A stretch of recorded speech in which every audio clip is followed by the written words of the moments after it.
Hello the viewers, selamat datang kembali di konten alur cerita ending yang terdapat spoiler. Maka dari itu yang tidak ingin ke spoiler silahkan skip aja ler. Kali ini kita akan melihat ending yang agak lain nih, di mana seseorang yang tidak percaya akan adanya hantu malah petakilan nantang keberadaan hantu. Ternyiti hantunya beneran ada dan malah mencuri tweet-tweet si MC kita sebagai kutukan. Namun kehilangan tweet-tweet malah membuat sang MC semakin overpower, bisa menaklukkan alien, jin, setan, genderuwo, kuntilanak, bahkan koruptor. Oke lah, daripada kalian pinisirin sampai kebelet ngising, langsung saja kita ke alurnya cuy. Inilah Dandadan.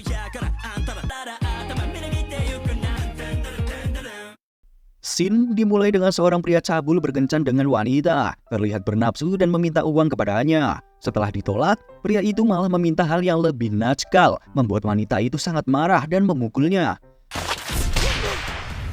Usai dipukul, si pria malah pergi sambil mengejek wanita itu karena tidak punya uang dan menyebutnya bukan tipe idamannya. Alhasil, wanita tersebut kesal mendengarnya. Di kelas, wanita itu terlihat lesu banget dan teman-temannya menasehati agar tidak memilih pria yang mukondo alias modal Allah doang. Namun, dia tetap mempertahankan perasaannya karena pria itu mengingatkannya pada sosok jantan bernama Ken Takakura yang dia kagumi. Meski masih galau, dia berharap ada yang bisa menghiburnya. Saat berjalan di lorong, dia melihat seorang siswa yang sedang dibully. Ketika para berandal hendak melemparinya, wanita itu duduk di depan siswa itu. Malah si pembuli langsung ciut. Dia lalu ikut mencoba membaca apa yang dibaca siswa tersebut dan menyebutnya cupu, meski tidak jelas ditunjukkan kepada siapa. Kocak. Wanita itu terlihat kesal, meninggalkan kelas sambil mengeluh bahwa dunia hanya dipenuhi orang-orang yang bajingan. Di lorong dia berpikir cara melampiaskan stres. Tiba-tiba muncul pria culun yang sebelumnya dia tolong dan berkata, Ayase Momo. Ternyata si cewek itu bernama Ayase Momo. Di sini Ayase bingung dengan omongan si culun yang dengan percaya diri berasumsi bahwa Ayase pasti tertarik kepada buku konspirasinya. Pede banget. Ayase menyangkal ketertarikannya kepada konspirasi alien atau UFO. Namun si culun tetap bersemangat menjelaskan bukunya tentang fenomena udara tidak dikenal alias UAP dan bahwa militer Amerika Serikat telah mengakuinya serta Jepang yang membentuk pasukan bela diri luar angkasa sebagai persiapan menghadapi ancaman luar angkasa. Meski tidak tertarik, Ayase akhirnya marah karena culun terus saja memaksa. Ayase pun mengungkap bahwa obsesinya pada konspirasi membuatnya tidak punya teman. Si culun yang terkejut lalu menjatuhkan bukunya. Sementara Ayase tetap saja meninggalkannya. Namun melihat si culun anteng bagaikan patung, Ayase merasa bersalah, meminta maaf atas ucapannya yang berlebihan, dan mengembalikan buku si culun. Dia mengaku tidak percaya kepada alien, tetapi dia percaya adanya hantu. Si culun yang mendengarnya malah berargumen bahwa hantu itu tidak mungkin ada. Mereka pun akhirnya berdebat mengenai keyakinannya masing-masing. Akhirnya mereka sepakat untuk bertaruh. Jika hantu memang ada, Ayase akan menjadikan si culun sebagai bawahannya. Dan sebaliknya, jika UFO terbukti nyata, Ayase harus menjadi bawahannya si culun. Untuk membuktikan taruhan mereka, Ayase pergi ke rumah sakit terbengkalai. Sambil menelepon si culun, Ayase tetap mencari UFO sesuai perjanjiannya meskipun dia terlihat ketakutan. Sementara itu, si culun berada di terowongan angker untuk mencari bukti keberadaan si hantu. Meski tidak percaya, dia juga tampak ketakutan saat memasuki terowongan tersebut. Tiba-tiba, si culun merasakan keberadaan makhluk hidup di sekitarnya dan mencoba berteriak untuk menghilangkan rasa takutnya. Di sini Ayase menegur, mengatakan bahwa berteriak hanya akan memperburuk keadaan. Saat si culun bertanya apakah Ayase pernah melihat hantu, Ayase menjawab belum pernah. Alhasil si culun kesal karena percaya tanpa melihat, aneh rasanya. Ayase menjelaskan bahwa meski dia belum pernah melihat hantu, dia dibesarkan oleh neneknya yang seorang ahli gaib setelah kedua orang tuanya tiada. Setiap hari sebelum keluar rumah, Ayase harus membaca mantra dan terus mengulanginya saat menuju sekolah. Hal itu membuatnya sering diejek teman-temannya, termasuk oleh cowok yang dia sukai, yang membuat Ayase merasa sakit hati. Karena itu, dia mulai membenci neneknya dan berhenti menggunakan mantra. Namun, Ayase menyadari bahwa dia sebenarnya tidak membenci neneknya. Namun, yang dia benci adalah saat cowok yang dia sukai menertawakan neneknya. Kini, Ayase kembali menghormati neneknya sebagai ahli gaib dan mulai mempercayai adanya hantu. Saat sering berbincang, Ayase menyadari bahwa si culun ternyata lebih mudah diajak bicara lewat telepon. Namun ketika mereka mengobrol, si culun tiba-tiba melihat jejak darah dan langsung berlari kencang.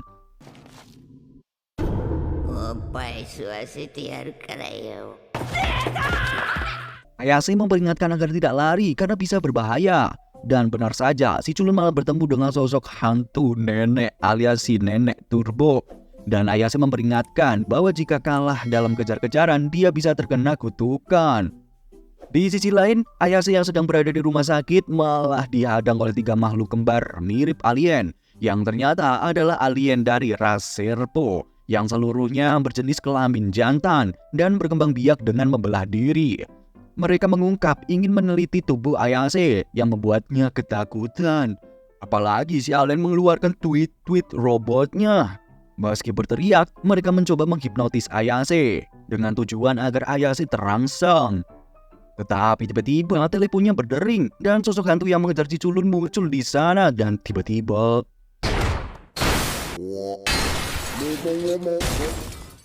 ternyata si culun telah kerasukan dan tidak bisa mengendalikan tubuhnya hingga pertempuran antara alien dan hantu pun dimulai. Di tengah-tengah kerasukannya si culun, dia menyatakan kesediaannya memberikan apa saja kepada alien karena dia telah lama bermimpi ingin bertemu makhluk asing sejak kecil, meskipun sering memanggil UFO di langit tanpa hasil. Dia juga mengungkapkan perasaannya, di mana dia selalu dirundung dan merasa tidak dianggap, dan dia butuh alien sebagai temannya. Sontaklah, di sini Ayase langsung mencoba menyadarkan si culun dan melindunginya. Alhasil di sini si culun sadar dan merasa tidak rela alien menyentuh Ayase. Kilas balik memperlihatkan masa kecil Ayase, di mana neneknya sering memintanya mengeluarkan ki untuk melindungi diri dari penyakit dan kecelakaan. Namun Ayase menolak karena diejek teman-temannya, bahkan mengatakan dia membenci neneknya saat teringat dengan cowok yang dia sukai. Ayase yang pasrah akhirnya mencoba mengeluarkan ki-nya dan tiba-tiba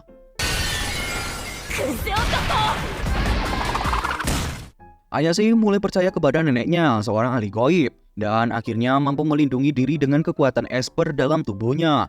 Dia pun dengan mudah mengalahkan para alien di dalam UFO. Namun, si culun yang kerasukan justru menggigit Ayase, memaksanya menggunakan kekuatan spiritual untuk mengusir arwah nenek yang merasuki si culun. Saat arwah keluar, nenek itu mengatakan bahwa dia telah mengutuk si culun dengan mencuri tweet-tweetnya. Untuk menghilangkan kutukannya, si culun harus pergi ke terowongan tempat arwah itu berasal.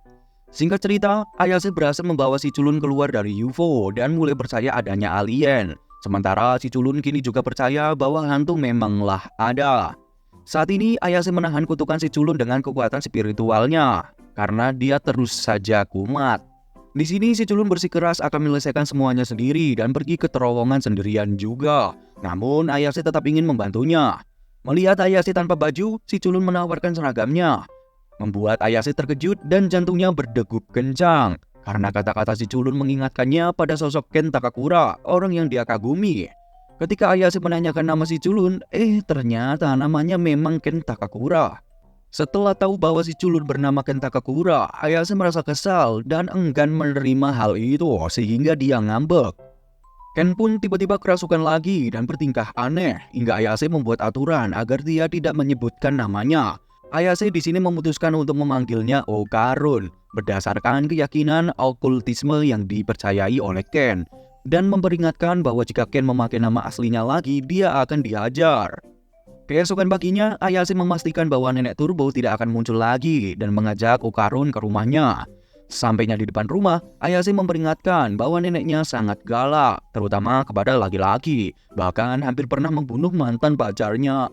Saat Okarun mencoba masuk, dia malah tiba-tiba terbakar karena jimat penghalang yang dipasang oleh nenek Ayase.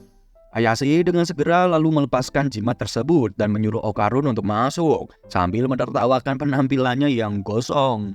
Saat masuk ke dalam rumah, ternyata nenek Ayase sedang tidak ada. Ayase pun berencana berganti pakaian dan meminta Okarun menunggunya di luar kamar. Namun kutukan kembali muncul menyebabkan Okarun berubah menjadi hantu dan tanpa sadar membuka pintu kamar Ayase yang sedang berganti pakaian. Ayase cepat-cepat menahan Okarun, memojokkannya ke dinding agar tidak berubah lagi, hingga di akhirnya bisa menyelesaikan ganti pakaiannya sambil terus menahan kutukan itu. Setelah itu, Ayase memberikan pakaian ganti kepada Okarun dan menyinggung bahwa tweet-tweet Okarun hilang diambil nenek turbo sebagai bagian dari kutukan. Di sini jelaslah Okarun terkejut mendengarnya dan ketika mengecek, ternyata benar hilang. Merasa kesal, Okarun emosi dan membahas taruhan yang dibuat oleh Ayase hingga mereka berdebat soal siapa yang sebenarnya salah. Di tengah perdebatan, Okarun tiba-tiba mengungkapkan keinginan serius untuk berbicara dengan Ayase karena dia telah lama berharap memiliki teman. Meski sempat ragu karena merasa dunia Ayase berbeda jauh darinya, Okarun tetap bersikeras ingin berinteraksi dan berbicara dengannya. Ayase tampak seperti cewek gaul, sedangkan Okarun orang culun. Okarun juga merasa bersalah karena telah melibatkannya dalam bahaya. Okarun meminta Ayase melupakannya setelah masalah mereka selesai. Tetapi hal ini justru membuat Ayase kesal. Dia merasa Okarun menilainya sembarangan dan selalu menutup diri. Ayase pun menegaskan bahwa alasan Okarun tidak punya teman adalah karena dia sendiri yang menjauh dari orang lain. Ayase mencoba menghiburnya dan mengajak kembali berdiskusi soal okultisme. Namun, Okarun yang diam saja malah membuat Ayase kesal dan mencowelnya untuk bicara. Di sini Okarun malah menyebut Ayase jelek, membuat Ayase semakin jengkel. Namun tiba-tiba bel berbunyi. Okarun berasumsi itu pasti nenek Ayase yang udah pulang. Tetapi Ayase di sini curiga. Dia menjelaskan bahwa rumahnya memiliki 2 bel, satu untuk manusia dan satu untuk makhluk asing. Di sini Ayase keinget sudah ngelepasin jimat di gerbang. Dan ketika mereka keluar untuk memasangnya kembali, mereka terkejut melihat langit yang mendadak gelap gulita. Dan tiba-tiba sebuah tembok besar tiba-tiba muncul mengelilingi mereka. Ketika Ayase hendak menyentuhnya, Okarun melarang karena dinding itu telah menimbun gerbang. Tiba-tiba Ayase mengalami mimisan dan Okarun juga mengeluarkan darah. Mereka menduga bahwa kabut hitam yang muncul secara mendadak adalah penyebabnya. Kabut itu ternyata dihasilkan oleh makhluk yang menuduh mereka telah melanggar janji dan disebut sebagai orang jahat. Mereka berdua pun berlari menjauhi roh jahat yang mengincar tweet-tweet itu. Saat bersembunyi, Ayase dengan bercanda bertanya apakah Okarun masih memiliki tweet-tweet. Okarun dengan tegas menjawab tidak punya, tolong. Ayase juga menyebut bahwa monster itu adalah alien yang dikenal sebagai Flatwoods Monster. Dan bel berbunyi sebelumnya menandakan kedatangan alien tersebut. Okarun menambahkan bahwa orang yang sering melihat kejadian mistis biasanya juga sering melihat UFO. Artinya, hantu dan alien bisa jadi memiliki suatu kesamaan. Sementara itu, alien kembali mengeluarkan kabut beracun yang dapat membunuh mereka jika tidak segera diatasi. Namun, Ayase kesulitan menggunakan kekuatannya secara maksimal karena harus menahan Okarun agar tidak kesurupan. Tiba-tiba, Okarun mulai setengah berubah, alhasil mengejutkan mereka. Yang lebih mengejutkan, alien di belakang mereka menghancurkan tempat persembunyian, memaksa mereka untuk berlari lagi. Meski begitu, Okarun bisa kembali normal dengan hanya tangannya yang berubah, dan tampaknya dia bisa mengendalikan tangan itu. Okarun menyatakan keinginannya untuk melawan alien di luar dengan memanfaatkan kekuatan nenek turbo, sehingga dia meminta Ayase melepaskan penahannya sambil tetap menjaga kepalanya untuk bertarung. Namun saat Okarun berbicara, alien malah menemukan mereka. Cilu. Bagaimana dengan diriku? Nyanyi terus. Ayase menyadari bahwa berbicara itu mudah, tetapi melakukannya itu sulit. Menurut Okarun, jika berhasil dia mungkin bisa mengontrol kekuatan neneknya. Namun saat Ayase mencoba menahan kepala Okarun, hal itu justru membuatnya semakin berubah bersamaan dengan serangan dari alien dan tiba-tiba Okarun yang berubah mengungkapkan bahwa meskipun kekuatannya meluap-luap, dia merasa sangat sedih. Meskipun masih sadar, perasaannya tetap kelam. Okarun kemudian maju untuk melawan alien raksasa di depannya. Namun, alien tersebut menepuknya dengan mudah, tetapi serangan Okarun dengan kekuatan hantu nenek turbo mampu membuat jari-jari alien menghilang. Tiba-tiba, Okarun kembali menjadi manusia biasa karena tidak dapat menahan kekuatan kutukan nenek turbo. Alhasil, dia merasa kesulitan untuk mengalahkan alien tersebut. Di sisi lain, Ayase teralihkan perhatiannya ketika melihat alien yang tampak seperti pemain sumo. Dia berpikir jika mereka bisa menjatuhkan tangan alien ke tanah, alien itu pasti akan kalah. Ayase pun meminta Okarun yang hanya bisa berubah sekali lagi untuk mengincar kaki alien dan menjatuhkannya. Namun, alien tersebut masih bisa menangkap Ayase dengan satu tangan dan melemparkannya. Karena Ayase setengah sadar, kekuatan espernya tidak bisa menahan kutukan Okarun yang kembali kesurupan. Sambil terus menahan kutukan, Ayase berniat mengalahkan alien sumo yang dianggapnya curang karena tidak mau mengaku kalah setelah tangannya menyentuh tanah. Namun ternyata ini adalah taktik dari Ayase. Ketika Ayase dipukul berulang kali oleh alien, hal itu membuat sedikit lubang di gerbang karena gerbang itu keluar dari tembok penghalang. Setelah itu, Ayase menarik Okarun agar tidak terbakar oleh jimat di gerbang. Tidak lama kemudian, mereka berhasil mengalahkan alien dan keadaan rumah kembali normal. Ayase memuji gaya rambut baru Okarun yang terlihat lebih keren. Namun tiba-tiba Ayase pingsan karena kelelahan. Dan Okarun kembali kesurupan setan turbo dan berusaha membunuh Ayase. Adegan memperlihatkan seorang peramal, yaitu Dodoria Santa, yang sedang mencoba membaca pikiran seorang artis di depan umum. Namun terus saja salah menebak. Para staf kemudian membahas bahwa Dodoria tampaknya tidak akurat. Bahkan klaimnya tentang seorang idola muda yang sudah berkeluarga pun diragukan. Di dalam taksi, Dodoria Santa dikenal oleh sopir yang pernah melihatnya di televisi. Sopir itu mempertanyakan apakah Dodoria benar memiliki kekuatan khusus. Tiba-tiba Dodoria meminta diturunkan di tepi jalan, membuat sang sopir mengira dia telah menyinggung Dodoria. Di tempat lain, Okarun yang kerasukan mendekati Ayase yang sedang pingsan di jalan. Saat Okarun hampir menyerang Ayase, Dodoria Santa muncul dan mengungkapkan kekesalannya kepada cucunya alias Ayase yang sering membawa masalah. Ternyata Dodoria Santa adalah nenek Ayase yang masih tampak sangat muda dan mempesona. Dia pun bersiap melawan roh nenek Turbo yang merasuki Okarun. Nenek Turbo segera menyerang Dodoria, namun langsung terbakar karena masuk ke dalam jebakan yang telah disiapkan Dodoria. Setiap kali mencoba keluar dari lingkaran jebakan itu, Nenek Turbo terus saja terbakar. Dodoria menjelaskan bahwa lingkaran itu bekerja seperti penjara, di mana paku di dalamnya menciptakan penghalang yang melindungi dari luar. Sementara, memasang penghalang di luar justru menjebak orang di dalamnya. Dodoria yang dilindungi penghalang mendekati Nenek Turbo. Nenek Turbo mengancam akan memakan Dodoria hidup-hidup. Tetapi, Dodoria dengan berani menyatakan bahwa dia tidak hanya akan menahan Nenek Turbo, tetapi juga berencana membunuhnya. Dodoria mulai memukul Nenek Turbo di dalam lingkaran, meremehkan kecepatannya yang terbatas di situ. Ketika Dodoria hendak memukul lagi, Nenek Turbo memperingatkan bahwa jika dia terbakar, Okarun juga akan mati. Namun Dodoria dengan tegas menyatakan bahwa semua pria yang berani mengganggu cucunya akan dia habisi. Dan tiba-tiba Ayase ini terbangun dan menemukan dirinya di kamar. Saat keluar, dia melihat neneknya alias Dodoria sudah kembali dan menonton televisi. Dodoria menyinggung bahwa Ayase mungkin pergi ke tempat angker. Tetapi Ayase membantah, menjelaskan bahwa temannya yaitu Okarun yang sebenarnya pergi ke sana. Ayase lalu bertanya di mana Okarun karena tanpa dirinya situasinya bisa berbahaya. Dodoria menjawab bahwa roh jahatnya sudah dia bunuh. Di sini Ayase pun cemas dan Dodoria menyinggung mengapa Ayase sekarang percaya hantu, padahal sering menyebutnya dukun palsu.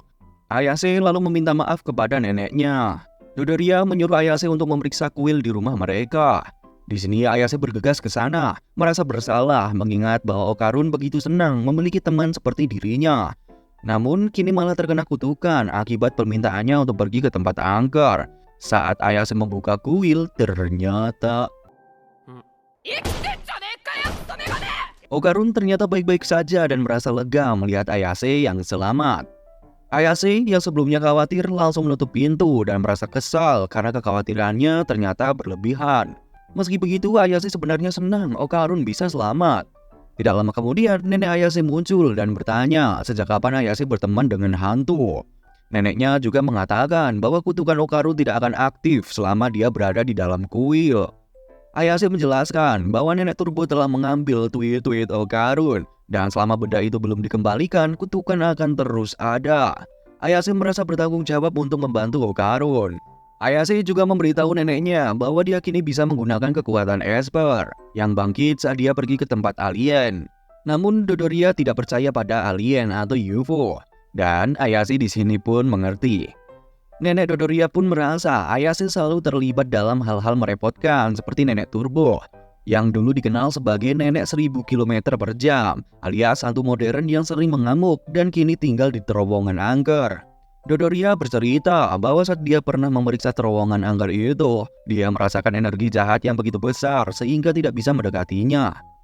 Di dalam terowongan tersebut, terdapat sosok hantu kuat bernama Bau Reksa yang merupakan penghuni paling menakutkan di sana. Bau Reksa adalah hantu terkuat di wilayah itu dan tidak ada dukun yang mampu melawannya. Ternyata, Bau Reksa kini bergabung dengan Nenek Turbo. Dodoria memperingatkan Ayase agar tidak lagi terlibat dengan mereka, karena dia tidak mau kehilangan cucu tersayangnya. Dia bahkan menyuruh Ayase untuk melupakan Okarun. Namun, Ayase tetap bersikeras ingin membantu Okarun. Akhirnya, Dodoria memberi saran agar Ayase memancing Nenek Turbo keluar dari wilayah Bau Reksa, karena nenek itu sangat percaya diri dengan kecepatan larinya. Begitu Nenek Turbo keluar dari terowongan, kekuatannya akan melemah dan akan lebih mudah dikalahkan. Ayase merasa rencana mengecoh Nenek Turbo terdengar mustahil, terutama karena Dodoria menegaskan dia tidak bisa membantu. Namun Dodoria menyarankan agar Ayase dan Okarun berlatih lari serta melakukan latihan fisik seperti push up, sit up, pick up, dan squat. Ayase juga diminta meningkatkan kekuatan espernya. Setelah Dodoria pergi, Okarun meminta maaf kepada Ayase karena sebelumnya hanya memikirkan keselamatannya sendiri.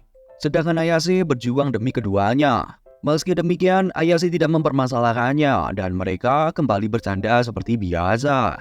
Saat Okarun merasa haus, Ayase pun pergi mengambil air untuknya. Sementara itu, Dodoria melihat berita yang menayangkan ramalannya tentang seorang idola alias Soma, yang ternyata memang memiliki anak di luar nikah. Keesokan harinya, saat Okarun ingin ke toilet, dia merasa kesulitan karena Ayase harus terus mengikutinya agar dia tidak kembali kerasukan. Ayase menjelaskan bahwa dia bisa menahan Okarun agar tidak berubah dengan cara melihat dan mengendalikan aura jahat yang muncul dari tubuhnya. Yang menekan aura tersebut membuatnya mengecil. Ayase juga menyebutkan bahwa semua benda termasuk pohon dan kerikil memiliki aura dan dia bisa mengendalikan kerikil meski dalam jarak terbatas. Namun kekuatan espernya yang dulu kuat kini melemah. Dan neneknya menyarankan agar Ayase belajar menggunakan indera lain bukan hanya mata.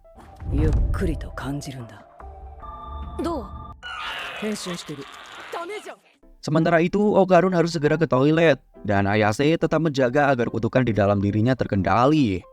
Nenek Dodoria menambahkan bahwa kekuatan Ayase mungkin tersegel dan perlu dilepas perlahan melalui latihan. Tiba-tiba, Ayase melihat sosok Nenek Turbo yang memperingatkan bahwa kutukannya bisa menular melalui Okarun. Dia mengancam agar Ayase datang ke terowongan malam itu juga, tanpa memberi waktu lebih banyak untuk latihan. Setelah Nenek Turbo pergi, semuanya kembali normal. Tapi Okarun dan Nenek Dodoria malah mimisan. Melihat penghalang berlumuran darah, Dodoria sadar sesuatu telah terjadi saat dirinya tidak sadarkan diri. Lalu Ayase menjelaskan apa yang telah terjadi sebelumnya. Malam harinya, Ayase dan Okarun mengenakan pakaian aneh yang disebut Dodoria sebagai rompi anti peluru untuk melawan roh jahat. Sebelum pergi, Dodoria memeluk Ayase dan berpesan agar dia selamat. Dalam kereta cepat menuju terowongan, Okarun merasa malu dengan pakaiannya. Sementara Ayase kesal karena Nenek Turbo telah melukai neneknya. Ayase lalu melepas rompinya, merasa bahwa baju tempur harus tetap terlihat modis. Sesampainya di depan terowongan angker, mereka berdebat tentang siapa yang akan masuk duluan. Ayase mencoba merayu dengan wajah manisnya, tetapi Okarun bersikeras agar mereka masuk secara bersama-sama. Saat masuk, mereka kembali bertengkar hingga tiba-tiba melihat wajah besar Nenek Turbo di depan mereka. Ayase dan Okarun panik dan memutuskan harus segera keluar dari kota Sonoho untuk memancing Nenek Turbo keluar dari wilayahnya. Namun saat berbalik, mereka mendapati Nenek Turbo besar menghadang di belakang, sehingga mereka terjepit antara dua sosok Nenek Turbo. Okarun lalu meminta Ayase melepaskan sedikit auranya agar dia bisa berubah. Namun kekuatannya justru menghilang. Ternyata Nenek Turbo telah menghapus kutukan Okarun dan mengembalikan duit-duitnya. Menyadari bahwa Okarun telah memanfaatkan kutukannya untuk berubah, Nenek Turbo marah dan berniat memakan mereka hidup-hidup. Ayase teringat cara neneknya untuk menantang Nenek Turbo yang sombong dengan kecepatan kakinya. Lalu Ayase menantangnya untuk adu lari. Mendengar tantangan ini, Nenek Turbo kembali ke wujud semulanya dan menerima tantangan tersebut, lalu menanyakan aturan lombanya. Ayase menjelaskan bahwa ini bukan lomba lari, melainkan permainan kejar-kejaran. Jika Nenek Turbo menangkap mereka, dia menang. Ayase menetapkan aturan bahwa Nenek Turbo harus menghitung hingga 10 menit sebelum mengejar mereka. Nenek Turbo menyetujui aturan dan menyatakan ketidaksukaannya kepada orang yang melanggar aturan. Ayase dan Okarun pun mulai berlari menjauhinya. Namun, Nenek Turbo justru menghitungnya dengan sembarangan, membuat Ayase merasa caranya aneh. Saat hitungan 10 menit tiba, Nenek Turbo mencoba menangkap Ayase, lalu menyatakan bahwa giliran 10 menit Okarun akan dimulai. Okarun protes, merasa Nenek Turbo curang. Namun, Nenek Turbo berdalih mereka tidak menetapkan aturan hitungan. Ketika hitungan adanya selesai dan Nenek Turbo hendak menangkap Okarun, tiba-tiba Okarun melompat dan menggigit tetek Nenek Turbo. Nenek Turbo kesakitan dan tidak bisa menggunakan kekuatannya yang ternyata terhalang oleh seragam khusus Okarun. Nenek Turbo yang marah berusaha merasuki Okarun dan berniat memakan Ayase. Namun saat itu juga Nenek Turbo merasakan tubuhnya tergenggam erat menahan gerakannya. Ayase kini bisa melihat jelas aura jahat Nenek Turbo yang merasuki Okarun, sehingga dia dapat menangkapnya lebih baik. Namun tiba-tiba bau reksa muncul dan mulai mengejar mereka. Bentuk bau reksa mirip kepiting. Yang lucunya malah teralihkan perhatian oleh papan peringatan beruang dan memukulinya. Ayase merasa ini saat yang tepat untuk menggunakan kekuatan Nenek Turbo. Saat berlari kencang, Okarun mengaku tidak bisa berbelok dan akhirnya mereka jatuh dari tebing ke tengah kota. Namun, bau reksa tetap mengejar mereka. Saat mereka berlari sambil bergandengan, orang-orang di sekitar hanya melihat mereka seperti sedang bermain kuda-kudaan, tidak menyadari hal gaib yang terjadi. Ayase kemudian memiliki ide untuk menjebak bau reksa dengan membawa mereka ke sebuah resort kesehatan dengan kolam pemandian air panas. Dan rencana Ayase berhasil membuat bau reksa terdiam sejenak. Namun, Ayase malah berpikir bau reksa tampak seperti kepiting rebus yang enak untuk dimakan. Kocak. Okarun di sini terkejut, kembali menyuruh Ayase untuk kabur. Mereka merasa aman dan hanya perlu berjalan keluar dari wilayah Nenek Turbo. Namun tiba-tiba mereka dihadang pasukan mayat hidup yang merupakan ulah Nenek Turbo yang meminjam kekuatan roh dari wilayahnya. Hantu-hantu itu seolah berhenti dan Ayase mengajak Okarun untuk kembali serius. Mereka mulai menerobos kerumunan musuh yang banyak. Saat berlari, Okarun diminta untuk tidak berhenti dan melompat. Di udara, Ayase melihat sebuah kereta dan merasa memiliki ide. Namun mereka akhirnya terjatuh dan kesakitan. Saat hendak bangkit, Ayase heran karena Nenek Turbo yang ia genggam telah menghilang. Tiba-tiba, Nenek Turbo kembali muncul dan mulai menghajar mereka. Sementara mereka kini terpojok oleh rombongan hantu di bawah naungannya. Nenek Turbo menyebut Ayase dan Okarun tidak menghormati orang tua. Ayase membalas, menyatakan bahwa Nenek Turbo telah merundung generasi muda hingga seperti ini. Percakapan mereka akhirnya membuat Nenek Turbo bergabung dengan bau reksa. Dan dia menyuruh Ayase dan Okarun berlari sejauh apapun. Ayase menjawab bahwa dia hanya butuh 1 detik untuk kabur. Ayase lalu menunjukkan kemampuannya untuk mengendalikan apa saja, termasuk sebuah kereta cepat yang melaju ke arah kota. Dia menyatakan bahwa Nenek Turbo yang dulu dikenal sebagai Nenek 100 km per jam tidak akan bisa mengejarnya karena kereta itu melaju 120 km per jam. Namun saat kereta berbelok, Nenek Turbo berhasil mengejar mereka, bertekad tidak akan membiarkan mereka lolos.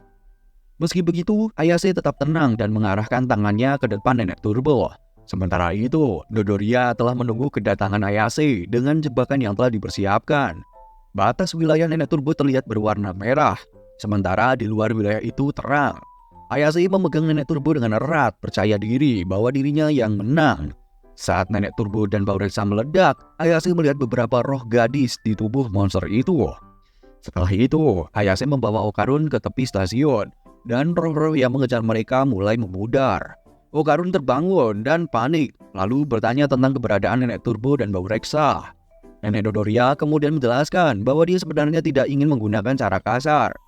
Dia mengungkapkan bahwa banyak gadis umuran Ayase yang dianiaya dan dibuang ke terowongan. Dodoria dan ahli goib sudah lama mengejar Nenek Turbo yang selalu muncul di tempat roh gadis yang meninggal secara tidak wajar. Mungkin untuk menghibur mereka yang tidak bisa pergi ke alam sana. Namun roh-roh tidak boleh menyerang manusia, jadi mereka harus mengirim roh-roh tersebut ke alam sana. Nenek Dodoria bersyukur Ayase dan Okarun masih hidup. Mereka pun kembali ke rumah dan berpesta makan kepiting bersama. Okarun terlihat lesu dan kehilangan nafsu makan, sehingga nenek Dodoria mencoba menghiburnya. Beberapa waktu kemudian, Ayase bersiap mengantar Okarun untuk pulang. Di dalam hati, Okarun merasa ada yang aneh saat mereka mengucapkan selamat tinggal. Ayase pun menegur Okarun, mengatakan mereka bisa bertemu lagi esok hari. Okarun terlihat ragu saat mencari Ayase, bingung apakah dia harus menegurnya. Namun tidak lama dia melihat Ayase yang sudah menunggunya di depan gerbang sekolah. Okarun merasa canggung karena merasa belum cukup dekat untuk Ayase menunggunya, sehingga dia hanya melewatinya. Ayase yang memahami sifat pemalu Okarun langsung menegurnya dan mengajaknya masuk bersama. Dalam perjalanan, Ayase dengan semangat membahas tentang UFO, tetapi Okarun hanya bisa merespon canggung, tidak tahu harus berkata apa. Setelah sampai, Ayase masuk ke kelasnya, sementara Okarun duduk di kelasnya dan membuka buku konspirasi favoritnya. Meski sering dibully, Okarun merasa lebih bahagia karena memiliki teman cantik seperti Ayase. Namun, dia tetap menjadi bahan ejekan teman sekelasnya, meskipun dalam hati dia memilih memaafkannya. Di sisi lain, Ayase terlihat galau, membuat dua temannya merasa Ayase sedang tidak fokus dan pikirannya melayang ke tempat lain. Teman-teman Ayase merasa ada yang aneh dengan dirinya yang biasanya ceria. Mereka curiga karena Ayase mengaku ponselnya hilang dan tidak membalas pesan, sehingga mereka menduga Ayase sedang kacau. Mungkin karena ditolak seseorang yang dia sukai. Sementara itu, Ayase tampak galau sambil menghela nafas. Namun, tiba-tiba mengatakan bahwa dia ingin sekali membahas soal alien. Di sisi lain, Okarun juga merasa hal yang sama. Dia ingin berbicara dengan Ayase, terutama tentang hantu atau hal aneh lainnya. Namun dia menyesali kepanikannya saat pergi yang membuatnya tidak mampu merespon pertanyaan Ayase dengan baik. Keduanya sama-sama gelisah dan terus memikirkan satu sama lain sepanjang hari. Saat istirahat, Ayase bertanya-tanya tentang Okarun kepada orang lain. Sementara Okarun juga sibuk mencari Ayase. Namun mereka terus salah tempat. Ketika Okarun mencari di kantin, Ayase berada di kedai dan sebaliknya. Situasi ini menciptakan momen romantis khas dua orang yang ingin bertemu, tetapi terus terlewatkan.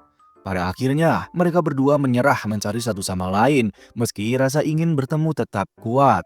Okarun duduk termenung, merasa Ayase mungkin ingin menjauhinya. Dia berpikir dirinya membosankan dan membuat Ayase kesal. Di sisi lain, Ayase juga galau, masih mencari keberadaan Okarun. Lucunya, tanpa mereka sadari, mereka duduk di tempat yang sama. Ayase teringat saat bertemu Okarun pagi tadi. Dia merasa Okarun tampak tidak bersemangat, sehingga membuatnya minder. Dia khawatir sifatnya yang cerewet membuat Okarun tidak nyaman. Sementara itu, Okarun merasa minder berteman dengan Ayase yang ceria dan punya banyak teman. Dia berpikir Ayase hanya menganggapnya teman cadangan. Keduanya larut dalam pikiran masing-masing, menciptakan suasana layaknya film romantis. Ketika mereka hendak pergi, kejadian tidak terduga terjadi. Mereka akhirnya saling bertemu dan langsung bertanya mengapa dari mereka masing-masing berada di sana. Okarun belak-belakan mengatakan dia mencari Ayase sejak tadi. Ternyata Ayase juga melakukan hal yang sama. Namun dua teman Ayase yang melihat mereka dari jauh malah salah sangka, mengira Ayase dan Okarun hampir berciuman. Ayase yang malu buru-buru menyangkal dan dengan kocak menyebut tidak ada orang yang mau mencium otak udang seperti Okarun. Mereka kembali berdebat, membuat teman-teman Ayase merasa Okarun dan Ayase sangat akrab. Setelah pergi, Okarun menyesali kata-katanya dan merasa perlu meminta maaf karena ada banyak hal yang ingin dia bicarakan. Namun, saat hendak pergi ke toilet, Okarun melihat sesuatu yang janggal. Sementara itu, Ayase dikerumuni teman-temannya yang tahu tentang ciumannya dengan seseorang. Okarun tiba-tiba dengan wajah cemas ingin mengatakan sesuatu yang penting. Namun, Ayase malu dan mengusirnya meskipun Okarun terus mendesak agar berbicara berdua. Ayase bersikap judes, membuat Okarun merasa sakit hati. Meski Okarun mengungkapkan keinginannya untuk berbicara, Ayase tetap mengusirnya. Sudah kelewat sakit hati, Okarun pun pergi dan bertanya apakah berteman dengannya begitu memalukan. Teman-teman Ayase pun menilai tindakan Ayase yang sangat kejam, meskipun Ayase sebenarnya hanya malu. Kemudian bel sekolah berbunyi dan Okarun masih merenung tentang Ayase. Tidak lama setelah itu, seorang cewek cantik dengan rambut pink menyenggol Okarun. Okarun yang jarang berbicara dengan cewek membuatnya malu. Sementara itu, Ayase yang melihatnya merasa galau dan mendengar cewek tersebut berniat menggoda Okarun, bahkan menganggap Okarun bodoh karena tergoda. Merasa kesal, Ayase menggunakan kekuatan espernya dan langsung memeluk Okarun, mengajaknya pulang bersama. Saat melewati cewek itu, Ayase menyindirnya dengan mengatakan bahwa daripada membuat Okarun jatuh hati, lebih baik membuatnya jatuh dengan baskom. Di perjalanan, mereka saling meminta maaf atas kejadian sebelumnya. Okarun kemudian bercerita bahwa meskipun mereka telah mengalahkan nenek turbo, kini tweet-tweetnya hilang. Hayase tertawa berbahak-bahak mendengarnya, sementara nenek Dodoria memarahi Okarun karena tidak sadar bijinya sudah hilang.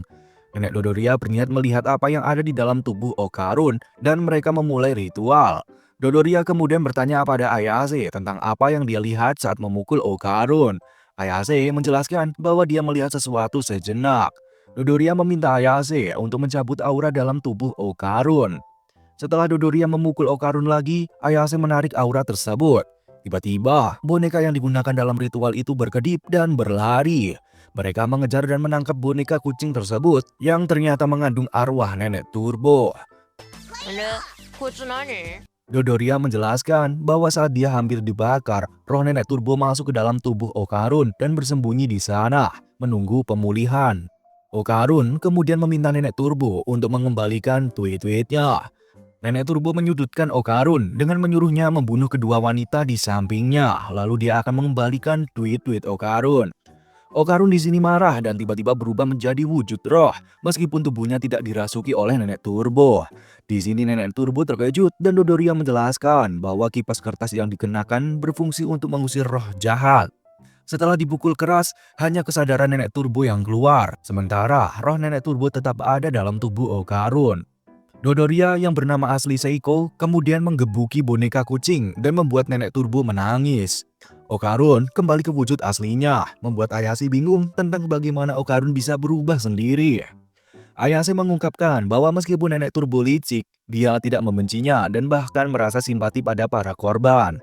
Ayase mengajak nenek turbo untuk berteman dan menegaskan bahwa jika nenek turbo mengembalikan tweet Okarun, mereka akan mengembalikan kekuatan nenek turbo. Nenek turbo di sini setuju, namun dengan tegas menyatakan bahwa tweet Okarun sudah tidak ada padanya karena telah dijatuhkan di suatu tempat. Malam itu, Ayase dan Okarun mencari biji yang dibungkus energi roh dari nenek turbo.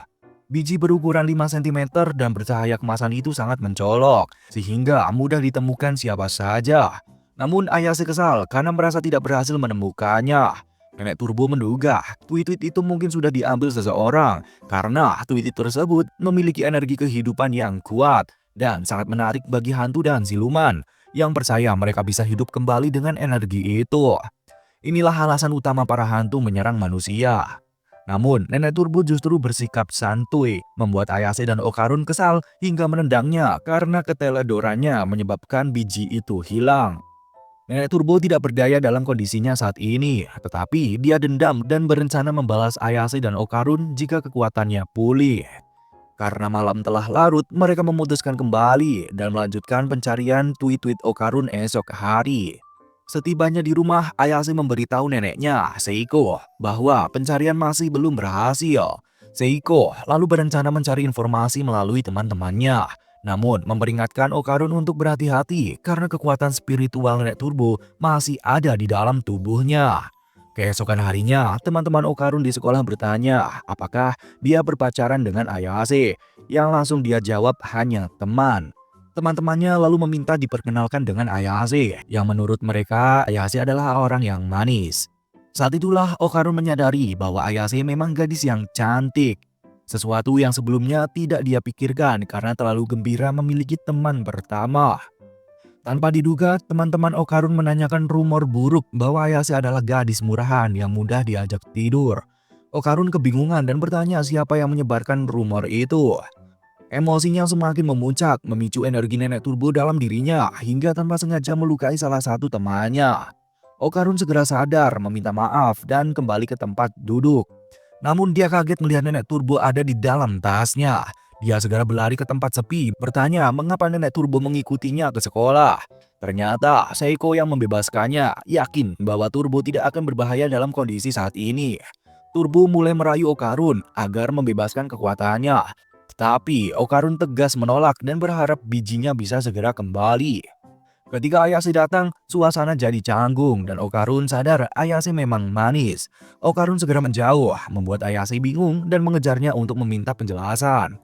Saat itulah nenek Turbo keluar dari tas Okarun, lalu berkeliling sekolah.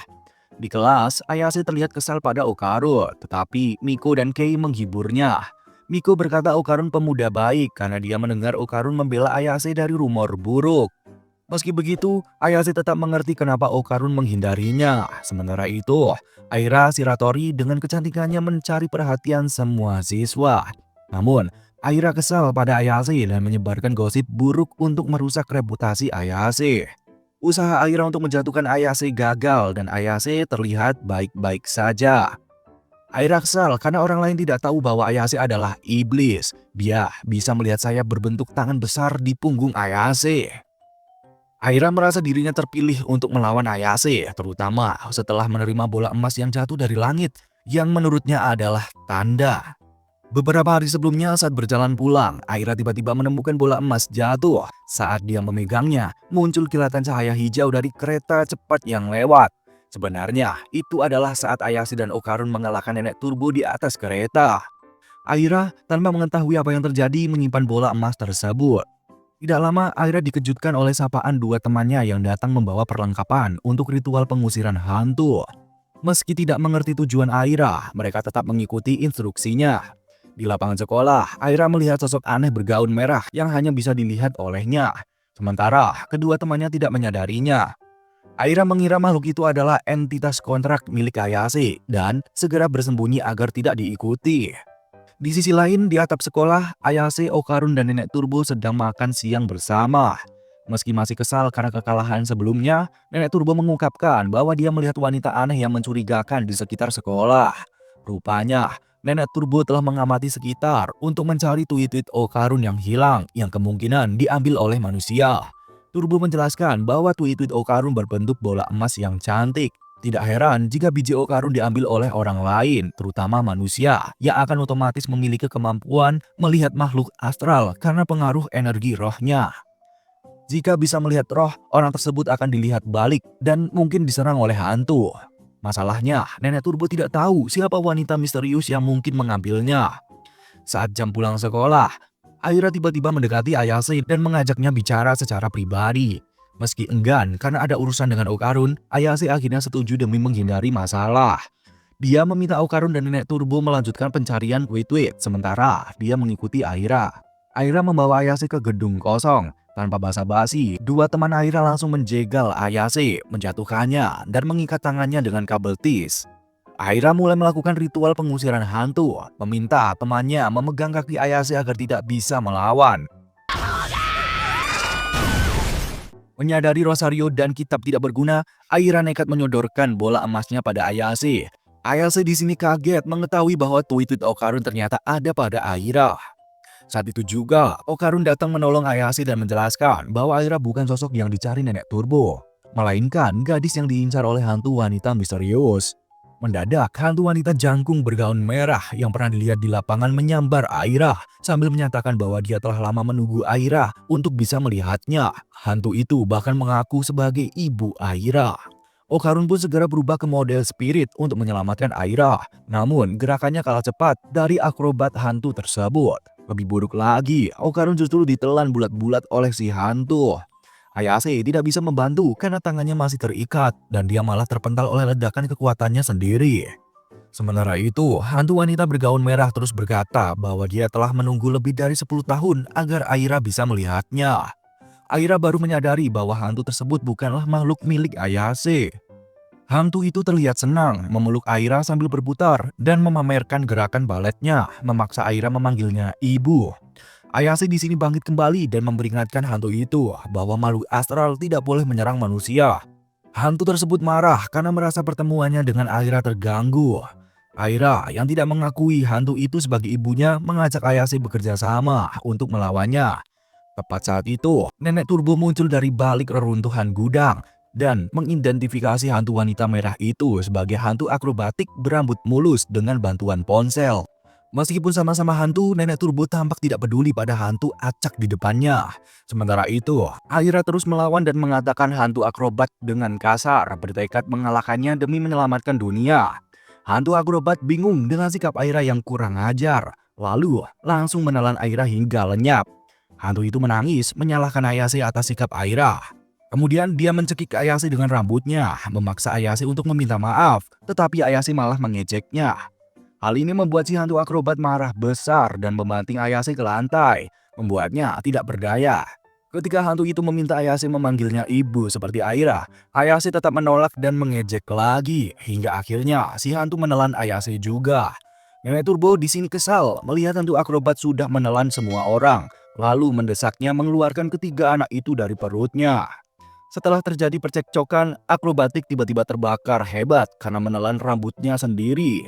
Turbo menjelaskan bahwa Rosario yang dibawa Aira sebenarnya adalah korek api, dan Ayase membakar rambut akrobatik dari dalam perutnya. Keberuntungan berpihak kepada Nenek Turbo yang kini dalam wujud Maneki Neko, boneka kucing pembawa keberuntungan.